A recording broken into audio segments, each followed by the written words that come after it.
I have been one of the most open-minded NASCAR fans when it comes to sliding the door numbers forward on the paint schemes next year, but too many paint schemes I've seen in the last few days do not pass the vibe check. And what's this I'm reading about NASCAR and flying cars?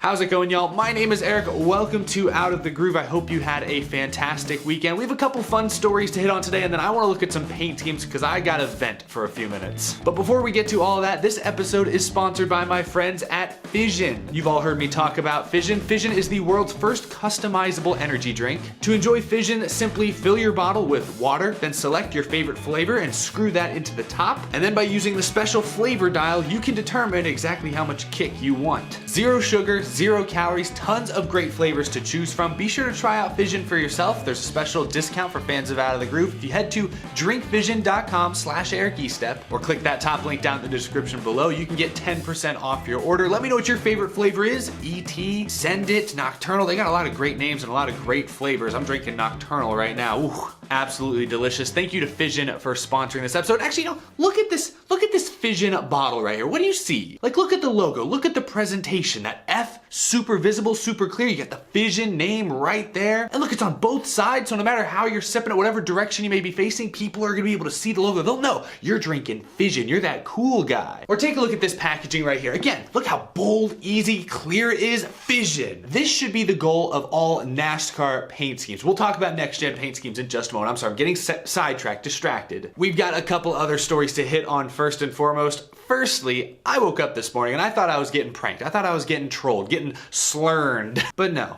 according to Adam Stern and according to the NASCAR Fan Council, NASCAR may actually be at least considering researching the possibility of a flying electric car racing series or event. Flying cars. No, this is not April Fool's Day. In fact, here's the tweet from Adam Stern, Sports Business Journal. NASCAR appears to be studying the futuristic idea of flying cars as it recently included it as an option in a question to its fan council about possible exhibition racing events. This comes as a company is getting set to launch Airspeeder in 2022. We'll touch on that in a moment, but a couple of reactions. First, the NASCAR Fan Council is a joke. It should not be taken seriously. I don't mean that literally, like it's satire or something. Like, no, it's a serious survey. It is a real thing, but it should be treated as a joke because many of the questions and the way the answer choices are worded are absolutely absurd. But one thing everyone should know about the Fan Council is that NASCAR writes the questions and sends them out in such a way that they achieve the results they want. It's not a survey where NASCAR actually tries to sit back and learn from what fans are saying, like, oh, I didn't think that. Maybe we should change our strategy. Maybe we should change our plan. No. NASCAR has a strategy, they have a plan, and they tailor the questions in the Fan Council survey to get the desired response from fans. But what makes this interesting is that if they're actually including the possibility of a flying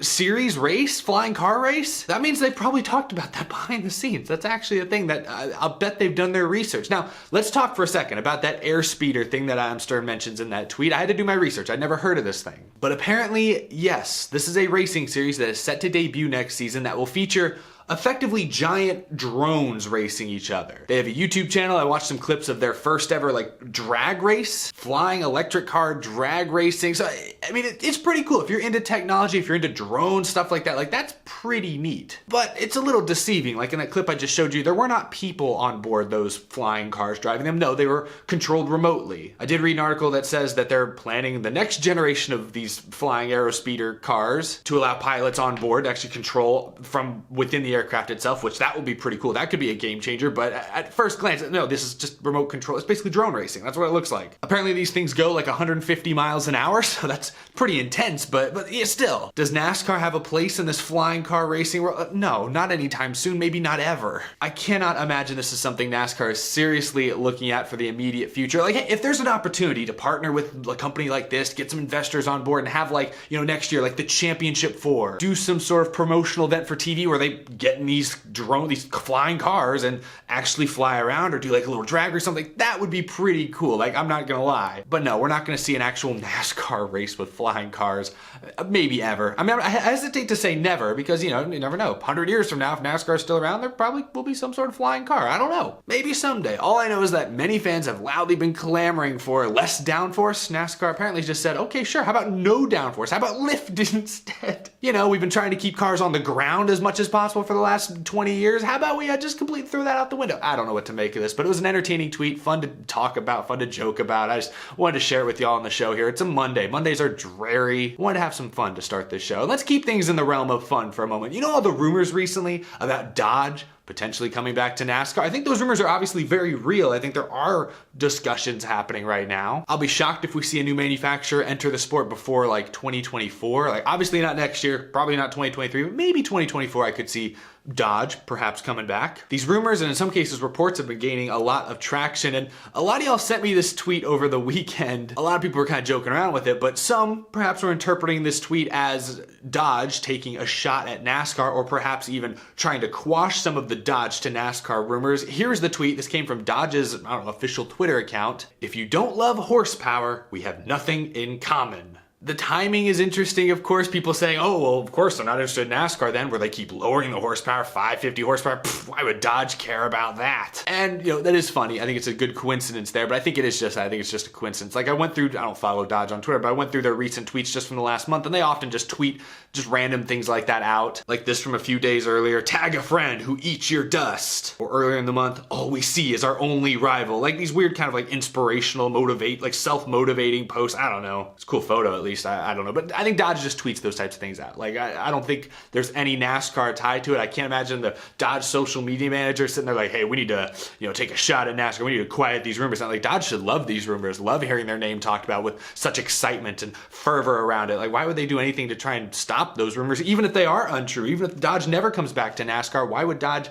want to shy away from that extra popularity? Anyway, I just wanted to mention it because it was very amusing to see that tweet over the weekend, see so many NASCAR fans, familiar faces I've seen on Twitter, like in the replies and quote me. I just thought it was funny. Good fun. Gotta sit back and have some fun here on Monday, every now and again. I want to wrap this episode up though by talking about something really serious, something incredibly important, something very personal to me, something that is difficult to put into words, but affects every single one of us. That's right. Let's talk about sliding the door numbers forward. Now, like I said, I've been one of the most open-minded fans when it comes to teams sliding the door numbers forward for next season. But this weekend, a couple of teams revealed paint schemes for next year, and they rose some alarm bells in the back of my head. Look, when NASCAR initially pitched this, they said, hey, this is a great opportunity for the teams to sell more sponsorship. There's more space on the car now for sponsor logos to go, or for existing sponsors, maybe they'll pay the teams more to make their logo bigger if there's extra space. That all made sense to me. At least then it didn't feel like it was just change for the sake of change. It was change with actual pros perhaps attached to it. But after this weekend, I'm starting to have my concerns. Look, I know there are a lot of very talented designers that work for these teams. There are a lot of great paint schemes that hit the track every single year, and I think even next year we'll see some bangers. I also understand that in many cases artists are put into a tight box. The teams have their certain demands, the sponsors especially I'm sure have very specific demands, where the logo goes, how big, what angle it should be, where it's at. I understand that in many cases the artists don't have full creative control over what the paint scheme is looking like, so I don't mean to trash these schemes and say they're terrible or trash the people who design them. I'm just pointing out these serious flaws I see with them. Let's start with this scheme that the Wood brothers revealed for Harrison Burton.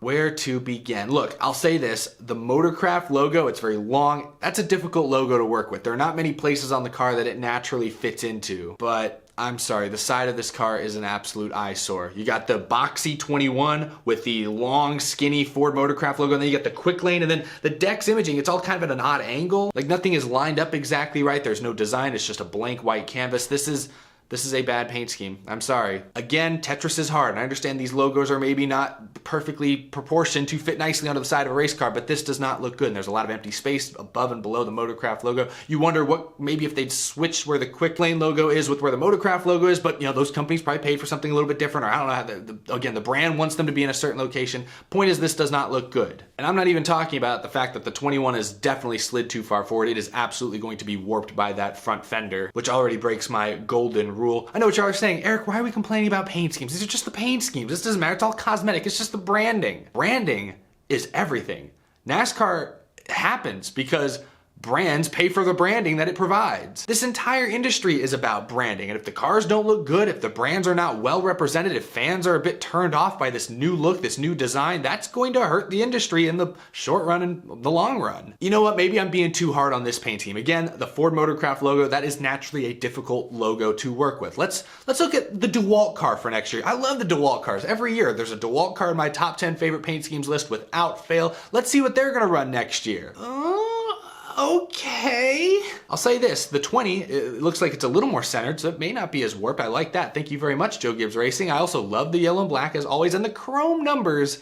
We've seen chrome on like RFK's test car, on Trackhouse's test car. NASCAR is gonna allow chrome next year, but I'm worried that if every team races with chrome paint schemes, that it's gonna overstay its welcome pretty fast. So hopefully it's used sparingly and still feels special and it's not an overload of chrome. But focusing again on the sponsor logos, I like what they've done with the Ream and other contingency logos. There's more room there. They could be bigger. Obviously, they're not maximizing that space. And the DeWalt logo is absolutely not making the most of the space. That thing could be much larger. And if DeWalt was comfortable angling that thing a little bit, they could really make it big. That would look so cool. It'd take up nearly the entire side of the car. That'd look awesome. Yeah, you know, the rear tire would cut into it a little bit. It would be a little warped, sure, but it would look really, really cool and it'd be very recognizable. You could see that dang thing from space nearly. But instead, you've got a ton of blank space there above the rear tire. This can't be what NASCAR had in mind when they said, yeah, we'll slide the door numbers forward. Like, there's no way DeWalt is getting more value out of that logo placement. There's no way that they're paying Joe Gibbs Racing more for that. The logo's the exact same size as it was last year, and now it's just in a less